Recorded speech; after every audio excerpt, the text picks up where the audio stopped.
Hello, ladies and gentlemen. Robert Raven here. Today we're doing Eric / Maximilian's solo campaign, episode 23. We're gonna put our music on. When last we left off, we did all of our downtime stuff before the tournament. We rolled for how many people were going to be in the tournament, what type of tournament it was going to be, all that good stuff. We mastered our hero relics and our magic, and we found a neat book on demon taming magic that we are in the process of deciphering. But today the tournament begins. And so, let's get some of these dice out of the way. And I got all my notes. I got my character sheet, my book with my clan and class, and the magic items book with my hero relics in them. And let's see, so let's see if we fight in the first match or not. Let's actually grab these percentiles back out. Move that over there. Alright, so we are gonna fight in the first match. Alright, and we'll see. I'll put our character sheet right there for a second. Well, I get out.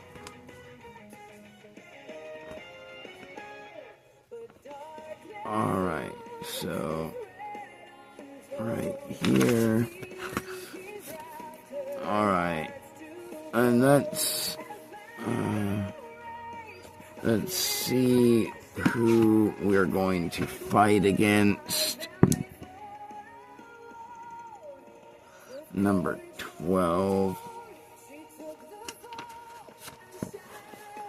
Alright. So, 1, 2, 3, 4. Sorry, I'm gonna write these down real quick. 8, 9, 10. And then we are on number 12, which he is a fire mage. 17, 18, 19, 20. I forgot to put the numbers next to the people that are in the tournament. And his name is, let's roll for our list. His name is Max. Same as us. That's funny.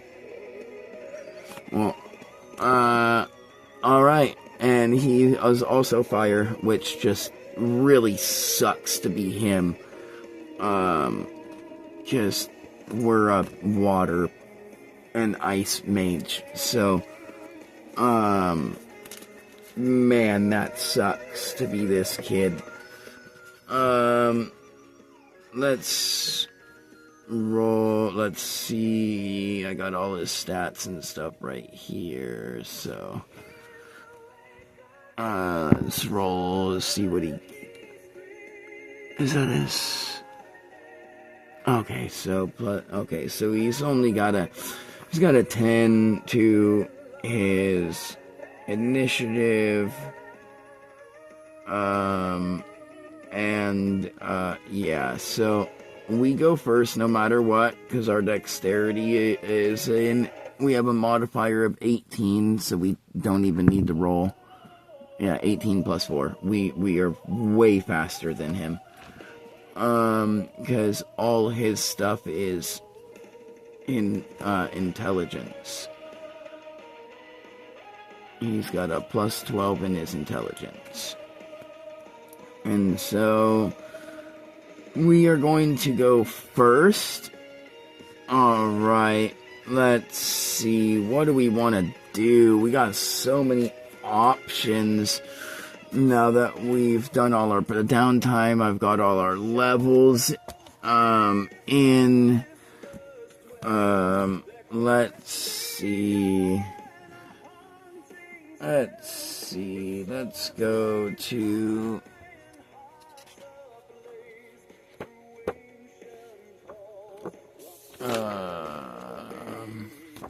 sorry if this takes me a minute.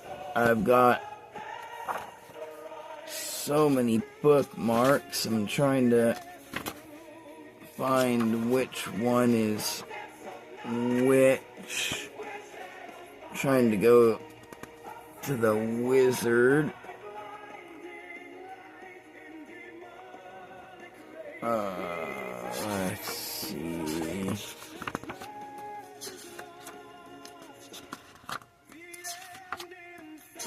So,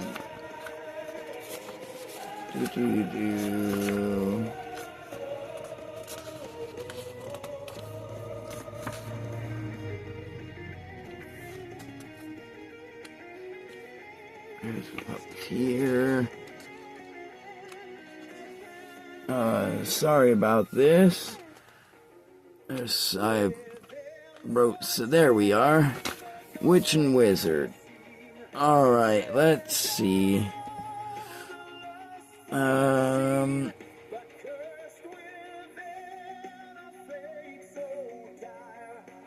We're gonna use... Okay. So...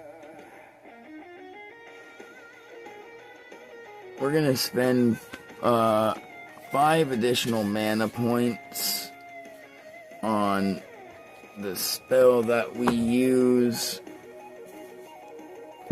to make it silent and invisible with our wizard skill, called 5th level, called Magic in Plain Sight. And then with that, we've got our character sheet right here. We've only taught ourselves one spell, and that is to manipulate and control water and ice and shape it into our desire. And so we are going to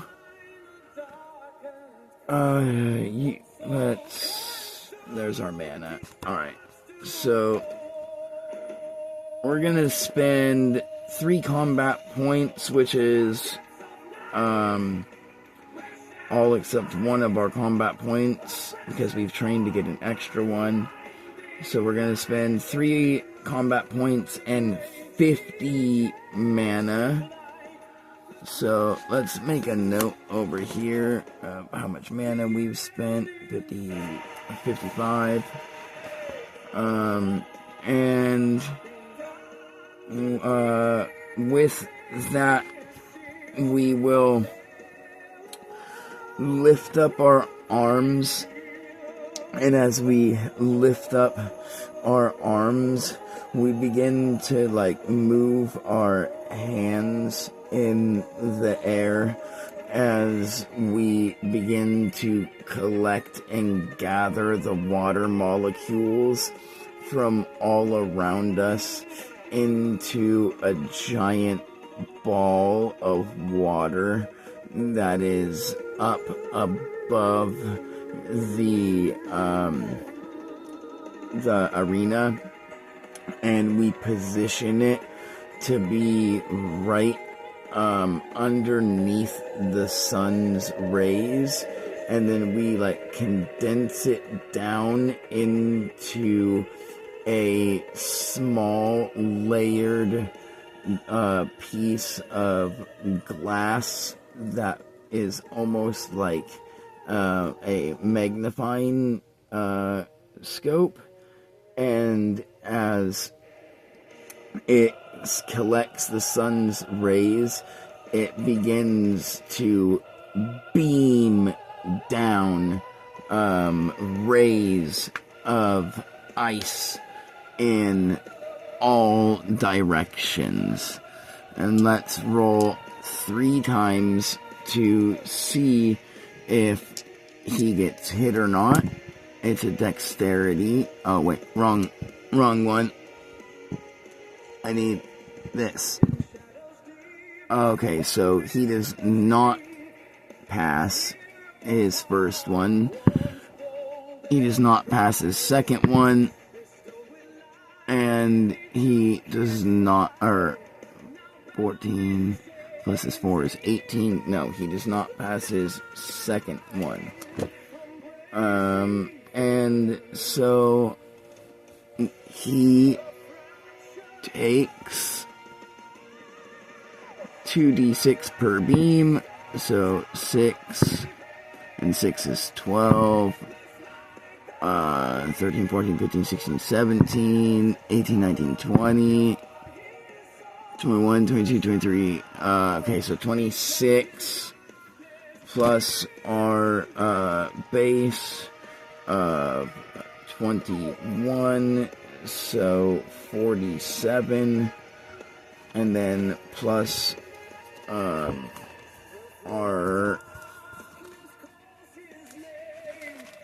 mastery of water gives us our highest ability modifier added to that, and our highest ability modifier is our constitution, which is a 22. So 47, 67, 68, so 69 damage out of, let's mark this down because he had 120 health. So 120 minus 69 is, okay, so 129.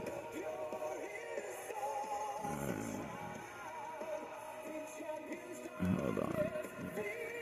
20. I wrote it too small. I couldn't see. Alright, so.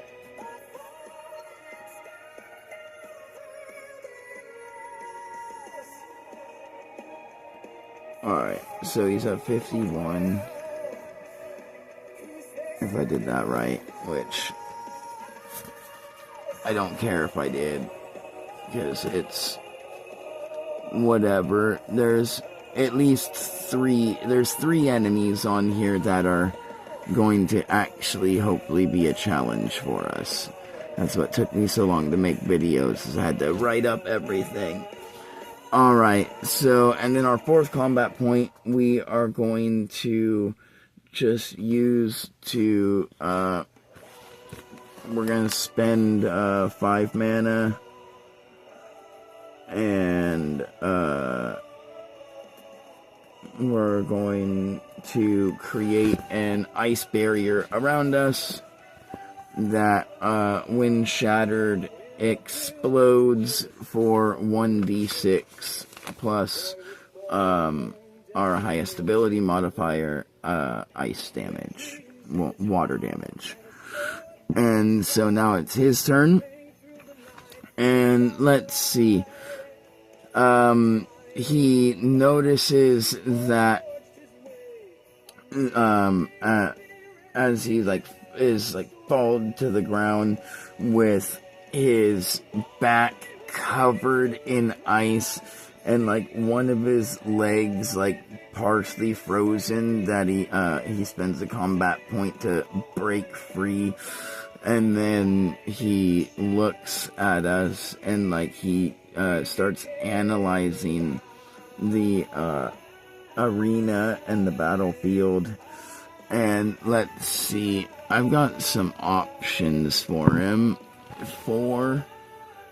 Alright, so he is going to use 1 combat point to make the flames from the spell that he is about to produce, not only he's going to spend 30 mana, it's 30 mana points, but only 1 combat point. And he manipulates the flames in such a way that they thaw him out, but they also regenerate him a little bit, making him heal for 2d6. So 5, 6, 7 plus his highest ability modifier, which is I think we said an 11 in his intelligence.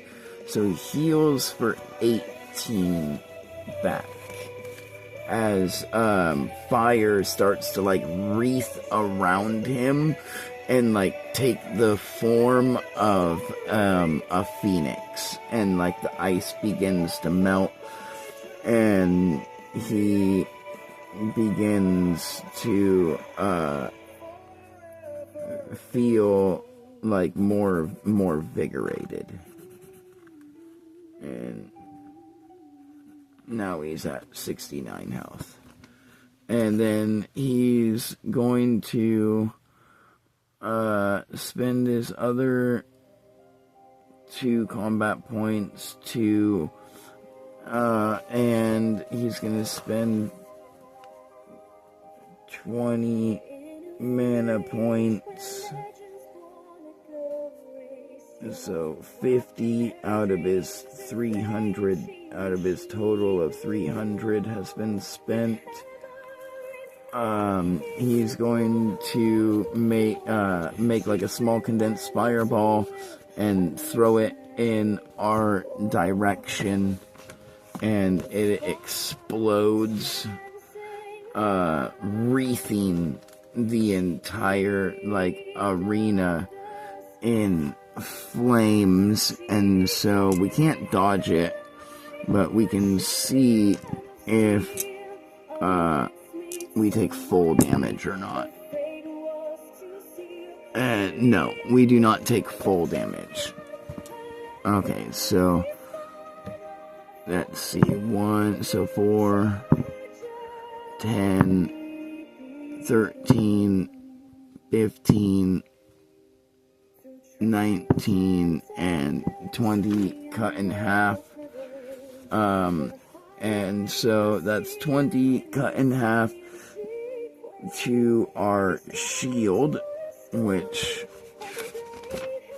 our shield then shatters. We take no damage, and as the flames erupt the arena and they begin to wreath around us, and it begins to heat up our ice shield that we've got around us, that's kind of like a dome, and it begins to crack and cool and water drip. It finally explodes, shattering in all directions, and it takes half the damage, and then we take the other 10 damage.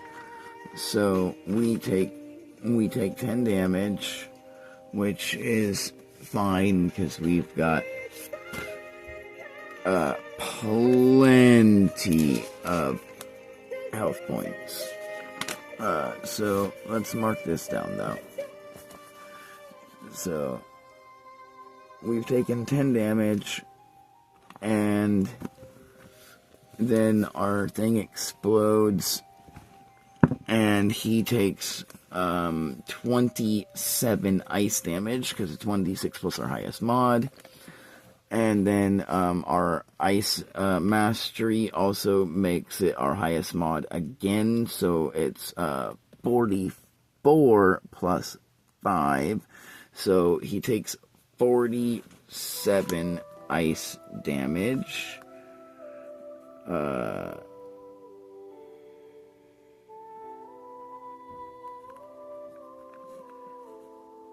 So he's at 22 health as the ice erupts and melts through the flames, but then like condenses as liquid water needles that begin to slowly evaporate, but keep their shape just long enough to pierce him throughout the whole front of his body as he like falls and begins to hit the ground.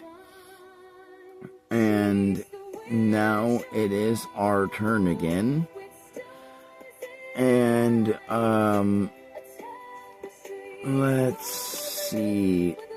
We're just going to cast our shape water spell, and we're going to because we're still practicing this, we'll see if we, because we got 50-50 chance to shape it perfectly.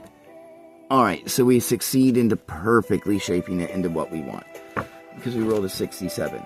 So we are going to manipulate the water molecules in the air that haven't been quite snuffed out, and we're going to condense them, and as we condense them, we're going to bring all of them together and form and shape them into the head of a lion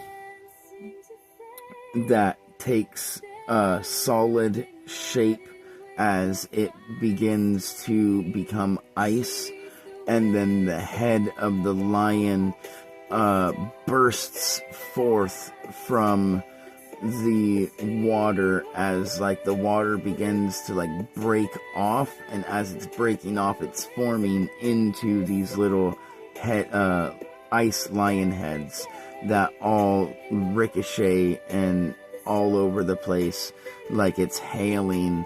And let's see if he's able to dodge out of the way or not. And he does not dodge out of the way, so he's going to take full damage. And so he already takes the base of our highest mod plus our water, which is 44, plus our regular damage is 21, so 65. So he already takes a base of 65 before we even roll our 1d10. So this could be we only need to roll a 4, and he's dead. And we roll a 3. We roll a 3. He lives on 1 health. Holy crap. He lived! Whoa! That genuinely surprised me. He has 1 health. And he is going to choose to, like, raise his hand and, like, use the, magic spell that like spell scroll that everyone was given at the beginning for retreating if you're choosing to like bow out.